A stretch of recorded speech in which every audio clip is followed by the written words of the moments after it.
Yeah. I got a perfect example of that, and Jack, I'm going to pull it right out of the world of professional wrestling. Back in 1987, for those of you that know how big of a wrestling fan I am, right here's the perfect example of it. There was a pro wrestler, Ted DiBiase. When he came to the WWF from Mid-South Wrestling back in 87, they gave him a character, a gimmick, called the $1 Million Man. The $1 Million Man was supposed to be modeled after Vince McMahon, the owner of the WWF, if Vince was actually a wrestler, which he would later become. But Ted DiBiase's character is the $1 Million Man. As he rode around limousines, he had houses, Hyannisport, Massachusetts, the Netherlands, Antilles. He would be introduced from his winter home in the Netherlands Antilles at 245 pounds, the $1 Million Man, Ted DiBiase. And they would show these vignettes on TV where he'd be standing in line at some fancy restaurant, and he'd go up to the front where the maitre d' was. Sir, I need to get a table. Well, do you have a reservation? No, I don't need a reservation. Well, sir, if you don't have a reservation, I can't get you in. So Ted DiBiase had his assistant Virgil whip out a wad of $100 bills and peel a couple of them off and hand them to the maitre d'. I still can't get you in line. Peels off a couple more, hands them that. Well, I guess I could find you a table, and cuts them right in front of everybody else. And at the end of the vignette, Ted's there sipping his wine or whatever, and he says, hey, don't be mad at the maitre d'. He just did what any one of you would do. You would do the same thing if you were in his position, because everybody has a price for the $1 Million Man. Yeah. Right there is what you explained. Yeah. Any good conservative that would see somebody cut in line to go to the John first, right, would be pissed. So wait a minute, we're going to do this equally. Here's another great example. I used to argue that the greatest teaching of socialism takes place in a public school when your kindergarten teacher said, we're going to raise our hand, and when that person is speaking, we're all going to listen. Do you remember that lesson? Mm-hmm. You didn't get a letter from Bernie Sanders saying, we're going to teach socialism in kindergarten today. But every elementary school from sea to shining sea. Of course, you can't teach that with a computer school, online school, which Betsy would have us think is a good school. Mm-hmm. But in a setting, a social setting, where you teach those elementary students that we respect that person's right to speak no matter what they say, and we keep our little mouths shut while they say it, and we won't counter that until we get our chance to speak with our hand being called. It's a lesson ingrained in my generation.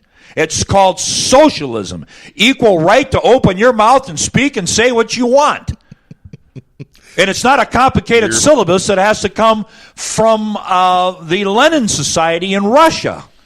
You just had to flash me back to an episode of Southpaws that we had October of 2016, where I had to drop Nate Kettle's phone call because Nate wouldn't stop talking over the top of both of us.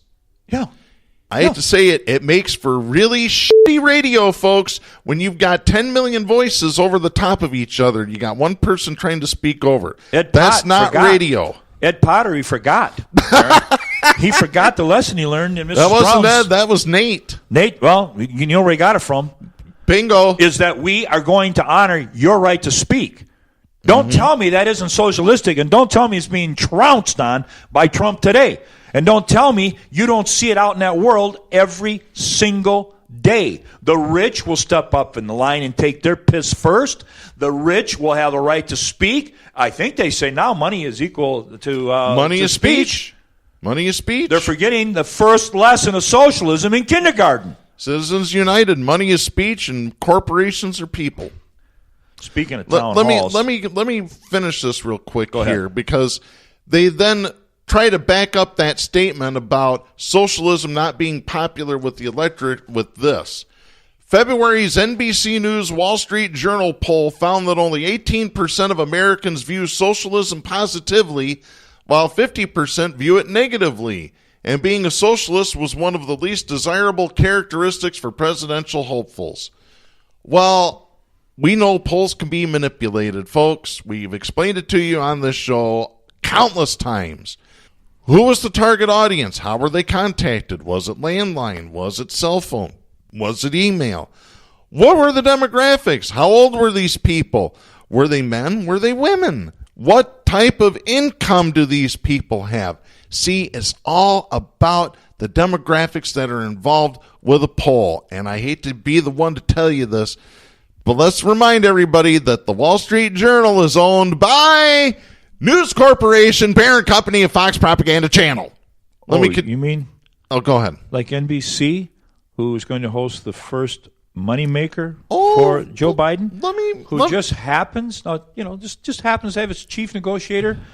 Cohen is the guy. I believe his last name was Cohen. We'll get to that in just a second. That had his NBC writer real quickly write a supportive editorial yesterday that Biden's the guy that can beat Trump. It wasn't you just want to them. talk collusion, that's collusion. It wasn't just them, though. Let me finish this real quick. That's why Republicans have made attacks on socialism, which evokes Sanders regardless of the distinction between socialism and democratic socialism, a key piece of their message in the early months of the election cycle. Tolchin brushed aside the idea that the socialism attacks could damage Sanders in a general election, arguing it has, quote, no significant impact at all, end of quote, because of Trump's poor standing among these voters. Tolchin adding, quote, Bernie is popular enough and strong enough to withstand that attack, end of quote. Again, this is NBC News. Wow. But then here's the flip side. I have this. This is by newsbusters.org. I'm going to read this. This is Kyle Drennan. Usually not one to use them as a source, but the shoe fits. During a fawning report on Thursday's Today Show about former Vice President Joe Biden officially entering the 2020 presidential race, NBC News correspondent Andrea Mitchell briefly noted that the Democratic frontrunner's first campaign fundraiser will be hosted at the home of David Cohen, Senior Vice President of Comcast, parent company of NBC Universal. Right there it is, folks. The guy that comes out and plays a video where he's talking to union folks is having his first fundraiser the day that he announces that's at the home of a union buster, a known union buster. This is what happens when you go after politicians that talk out of both sides of their neck, like Biden, like Beto O'Rourke, like Pete Buttigieg, like Kamala Harris, like Amy Klobuchar. They talk out of both sides of their neck. And unless I'm mistaken, Darren, our litmus test has only been passed by one person, repeatedly. So when you want to talk about the fear of not being unified, when you don't embrace the next flavor of the month establishment Democrat, you have to realize it's got nothing to do with being amiable towards the Democratic Party. It is a battle of the Democratic Party's anathema to Bernie Sanders. Or, I can expand that, to progressives. This is how bad it is. Last week we talked about Brock, who was a big Hillary supporter guy. David Brock. Having a breakfast, and once they had their first sip of orange juice, they looked at the agenda, and it was titled, How Do We Stop Bernie Sanders? They have one problem. Democratic Party has a number of problems. It's not which one of these washed-up establishment Democrats you're going to put your money behind. The problem is, how do you get rid of Bernie Sanders and any trace of real progressivism? Yeah. And here's the bottom line. And here's how it's inconceivable that the lords of capital, commonly known as Wall Street, will tolerate a financial industry slayer in the White House. They'll tolerate every one of these other people. There's only one, and I announce again, they will not allow an industry slayer like Bernie Sanders. They will thwart his campaign by any means necessary. Here's the title, Stop Sanders. Last week, it was a breakfast where all of the establishment Dems gathered together, Schumer and that ilk.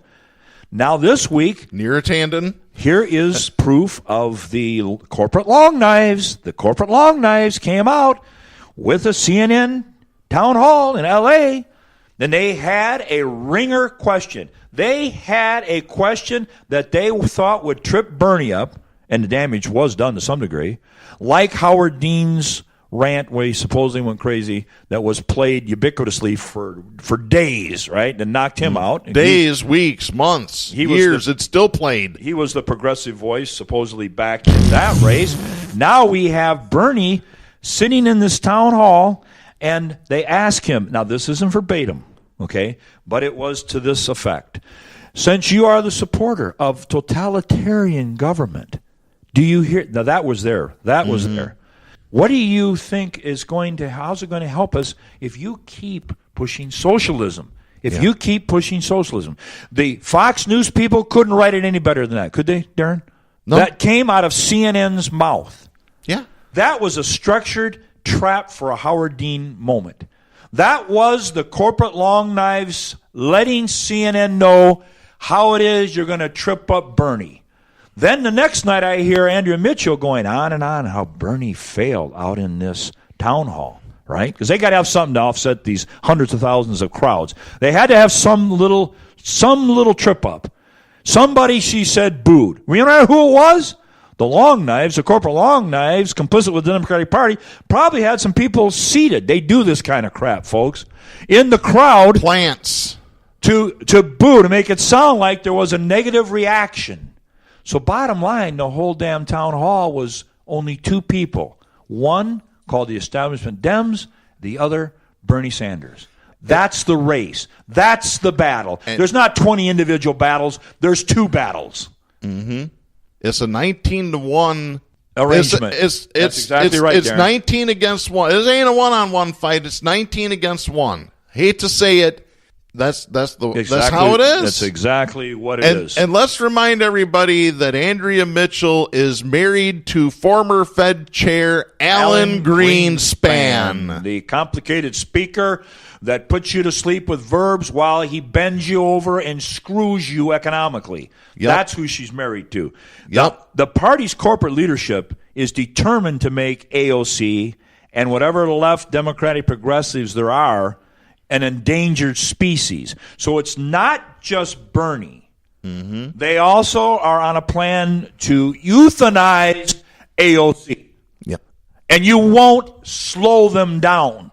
You can only recognize it. The MSM is working overtime with the Democratic Party. You don't need WikiLeaks to prove this, to assassinate a real progressive. Let's stop using the MSM moniker. Let's call them what they are. Corporate-owned media. Because that's what they are. Exactly.